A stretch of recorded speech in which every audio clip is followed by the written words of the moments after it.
Hey guys what's up, welcome back to another video. और आज की वीडियो जो है वो पिछली वाली वीडियो से सिमिलर होने वाली है।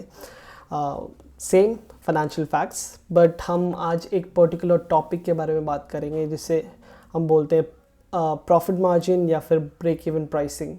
ये बहुत इंपॉर्टेंट टॉपिक है और इसके बारे में मैंने बहुत सी वीडियोस यूट्यूब पे देखी, लेकिन बहुत सी वीडियोस है, बट मुझे एक भी कॉन्क्रीट वीडियो नहीं मिली जो कि अच्छे से आपको प्रॉफिट मार्जिन कैलकुलेट करना बताए।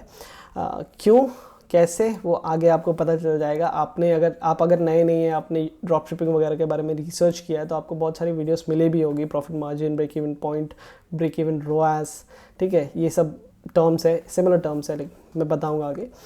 बट अगर आप नए हैं, आपको पता नहीं है profit margin, break even pricing, break even point क्या होता है, तो टेंशन मत लीजिए। मैं स्टार्टिंग से एकदम समझाऊंगा आपको कि profit margin, break even pricing होता क्या है आगे वीडियो में। तो चलिए वीडियो शुरू करते हैं।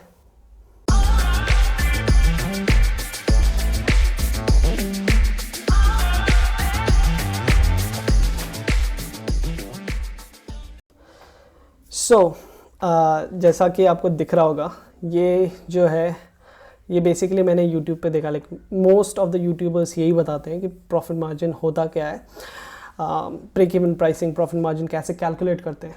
तो वो हो गया क्या, product pricing minus cost of good. Cost of good जो टर्म है COG या कॉस्ट ऑफ गुड, अगर आप सुने उसका मतलब क्या होता है कि आपको सप्लायर से वो कितने रुपए में मिल रहा है, और फिर क्या कॉस्ट ऑफ गुड, और उसके साथ में क्या माइनस करना है आपको टोटल प्राइसिंग में से, जो आपका पेमेंट गेटवे फ़ी होता है जो शॉपिफाई लेता है, थर्ड पार्टी पेमेंट गेटवे फ़ी 2%।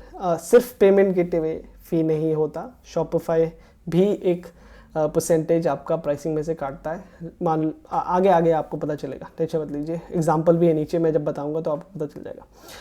तो वो भी एक पेमेंट गेटवे यूज़ करने के लिए, third party payment gateway use करने के लिए फ़ीस काटता है। उसके बाद क्या है, other store expenses. Other store expenses में क्या है, जैसे शॉपिफाई का फ़ी हो गया, और क्या हो गया, ऐप वगैरह अगर आप कोई यूज़ कर रहे हो तो उसका फ़ी हो गया, तो और छोटे मोटे जो भी होता है। लेकिन वो क्या होता है ना, आपका टोटल प्रॉफिट में ये स्टैटिक होते हैं, ये हर ऑर्डर में नहीं कटते, ऐसा बताते हैं।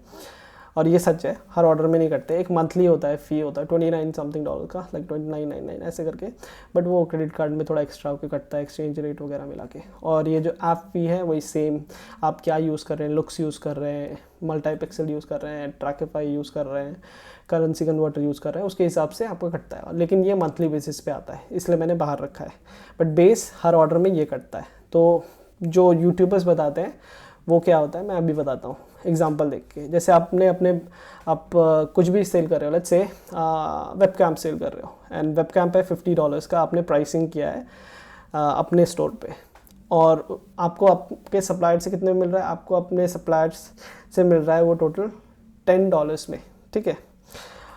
तो कितना हो गया, product pricing minus COG equals to $40 हो गया। लेकिन हाँ, अभी मैंने जैसे बताया, Shopify third party payment gateway के लिए एक परसेंटेज लेता है, दैट इज़ 2%, तो वो हो गया $1, ठीक है। तो 50 माइनस 10 माइनस 1 इक्वल्स 39। तो COG कितना हो गया आपका हर ऑर्डर का, लाइक 39, यहाँ मतलब यूट्यूबर्स और ये सब के मुताबिक, तो $39। लेकिन एक्चुअल में ये $39 होता नहीं है। अगर आपने पिछली वीडियो नहीं देखी है तो प्लीज़ पिछली वीडियो वॉच करना। अगर आप नए हैं चैनल पे तो पिछली वीडियो वॉच करना, बट इसको देखने के बाद आपको पता चल जाएगा। कोई प्रॉब्लम नहीं है कि वो आप पहले वॉच करो या ये, अगर ये वॉच करके भी जाओगे तो आपको उसके बारे में पता लग जाएगा कि मैं किस बारे में बात कर रहा हूँ। तो क्या हो गया 39, लेकिन एक्चुअल में वो 39 होता नहीं है। मैं अभी दिखाऊंगा, एक्सेल शीट दिखाऊंगा अपनी, जिससे मैं पहले बहुत पहले लाइक 8-9 मंथ्स पहले मैं यूज़ करता था और कैलकुलेट करता था अपना ब्रेक इवन मार्जिन, और अभी मैं क्यों नहीं यूज़ करता वो भी बताऊंगा। तो 39, लेकिन ये 39 होता नहीं है। अब मान लो आप ये तो मंथली है, ठीक है, आपका जितना भी आया मंथली प्रॉफिट में से वो कटेगा। ऐप फी मान लो $50, ये 29 पॉइंट समथिंग जो भी 29.99, तो ये कटेगा, लेकिन एक्चुअल में ये है नहीं। अब मैं दिखाता हूँ अपनी चीज़, एक्चुअल क्या होता है। तो हम आ गए हैं मेरे एक्सेल शीट पे, जो मैं यूज़ करता था to find out my BEP for every product तो ये है मेरा बीईपी कैलकुलेटर, ये इंडिया के बेसिस पे है।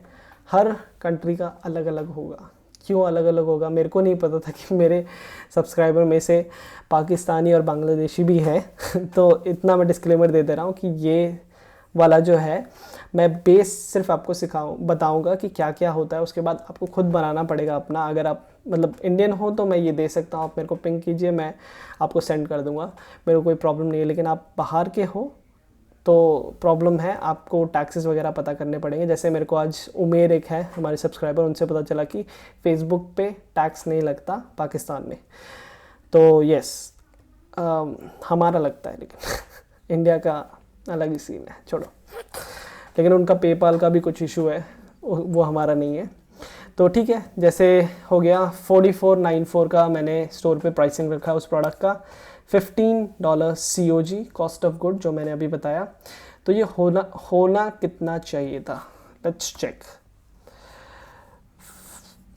10 माइनस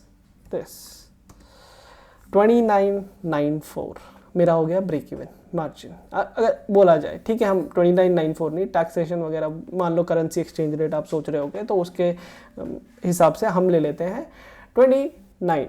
ठीक है, 29 ले लेते हैं, क्यों 3% कटता है। अब 3% तो इतना नहीं होगा ना, अब 3% मतलब 15 का 3% इतना तो होगा नहीं। अब इसके बाद क्या है, पेमेंट गेटवे फ़ी नहीं बताया जाता कि हाँ ठीक है पेमेंट गेटवे का फ़ी कितना होगा, क्या होगा।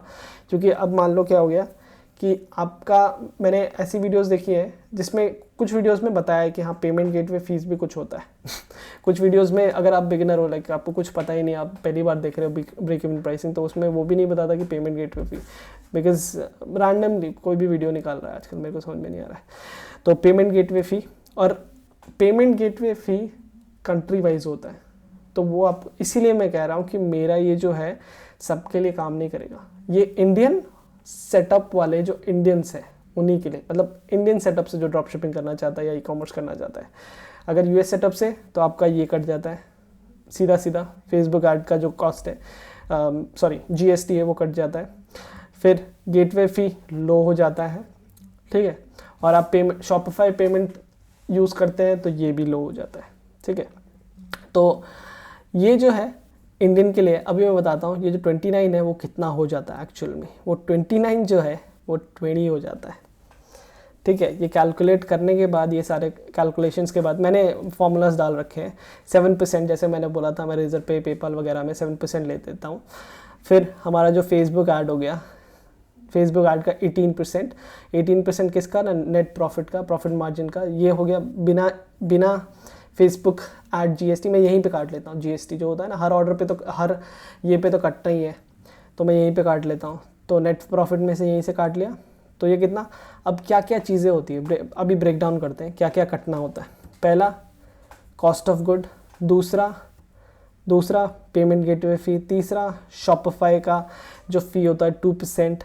उसके बाद क्या, ये हो गया आपका, सॉरी ऐड टैक्सेस जो हो गए, GST हो गया। उसके बाद क्या हो गया, मैं लास्ट में क्या होता है ना, अपने ऐड अकाउंट जो एक्सेल होता है जहाँ पे मेरा डेली का रेवेन्यू जनरेट होता है, वहाँ पे मैं कटवाता हूँ जो हमारा क्रेडिट कार्ड का एक्सपेंस होता है। क्रेडिट कार्ड का जो एक्सचेंज रेट 3% जो मैंने पिछले वीडियो में बताया था, वो जो मार्कअप फ़ी होता है मैं वहाँ करता हूँ। यहाँ क्यों नहीं करता हूँ, बिकॉज मैं कितना खर्च करूँगा वो डिपेंड करता है। खर्च अब मैं COG, अब मैं प्रोडक्ट्स भी खरीद रहा हूँ, अब मैं फेसबुक पे भी खर्चा कर रहा हूँ, तो दोनों का मिला के मैं क्या करता हूँ 3%। क्योंकि अब मान लो मेरा कितना खर्च हुआ, मान लो $1000 आज मैंने इस पे डाले, फेसबुक एड्स पे डाले, और मेरा जो COG था वो 200 हुआ। तो यही यहाँ पे इट्स काइंड ऑफ मेसी, अगर मैं करना चाहूँ तो कितना हुआ, 1000 + 200, वो डेली बेसिस पे होता है आपके खर्चे के हिसाब से, डेली का 3%। आपके क्रेडिट कार्ड में जितना आज खर्चा हुआ मैं उसके हिसाब से करता हूँ। तो इधर मैंने ऐड नहीं किया है, मैं वो उधर काटता हूँ। तो मैं 24 यहाँ पे कितना हो गया 20। ठीक है, लेकिन एक्चुअल में अगर आप बाकियों के हिसाब से चले, लाइक यूट्यूबर्स वगैरह के हिसाब से, जो कि लाइक अच्छे यूट्यूबर्स हैं जो कि बताते हैं पेमेंट गेटवे ये वो, बाहर के हैं उनको भी इतना पता नहीं है, ये मैं इंडियन बता रहा हूँ। बाहर के जो हैं उनका अलग होगा। जैसे कि ये GST जो है फेसबुक ऐड पे ऑस्ट्रेलिया में 10% लगता है। ठीक है, इसीलिए मैं कह रहा हूँ कि आप अपने अपने हिसाब से कैलकुलेट, अगर आप पाकिस्तान से हैं आपका GST नहीं लगता तो आपको ये डालने की ज़रूरत नहीं है। बांग्लादेश से आपका लगता है कि नहीं लगता है मुझे पता नहीं। अगर कम लगता है, ज़्यादा लगता है, आपको उस हिसाब से करना होगा। यहाँ पे फॉर्मूला देख सकते हो, आप फॉर्मूला डाल के कर सकते हो। तो ये एक जो चीज़ है आपको एक्यूरेट लेनी पड़ेगी। अगर आप मान लो क्या होता है ना, क्यों मैं बोल रहा हूँ, ये जो हो गया आप सोच के चलोगे 29.94 आप ऐड चलाओगे और आप सोचोगे कि यार मेरे को अगर लाइक 25 में भी एक परचेज आ गया तो मेरा कितना प्रॉफिट आ जाएगा, $4.94। ठीक है, लेकिन मान लो आपको 100 ऑर्डर्स आए और आप 25 का एवरेज चल रहा है, लाइक 25 का CPP है आपका। ऐसा होता नहीं है लेकिन मान लो, तब क्या होगा, आप सोच रहे होगे यू आर मेकिंग $4.94, तो $100 में $4.94 आपने कमाए, आप ऐसे सोच रहे होगे। लेकिन एक्चुअल में क्या होगा, आपको तो ये सारे कॉस्ट भी पे करने हैं और वहाँ पे भी है थोड़ा बहुत, तो बीपी तो इतना था। अब आपने क्या किया है, अब आपने $5 गंवाए हैं, अगर देखा जाए, सॉरी $4 गंवाए हैं। तो आप सोच रहे हो you are in positive 494, but actually you are in negative 400।